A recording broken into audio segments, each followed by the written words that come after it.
Hey, what's up guys, welcome back to another video. Today I'm gonna show you how to fix unable to install app. This app integrity can't be verified on your iPhone or iPad iOS 16. So let's get started without wasting any time. First of all, close it and open settings on your phone. So scroll down and tap on screen time. So again scroll down and tap on content and privacy restrictions.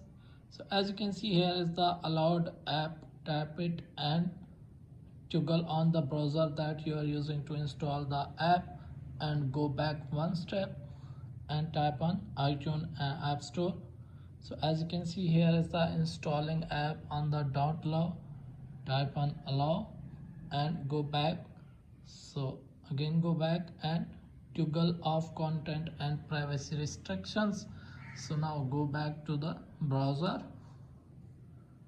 So here you have to search the app that you want to install, as you can see. So wait for a few seconds. So as you can see,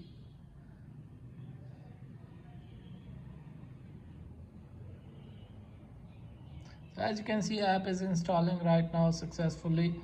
So if you have any problem, let me know in the comments. Thanks for watching.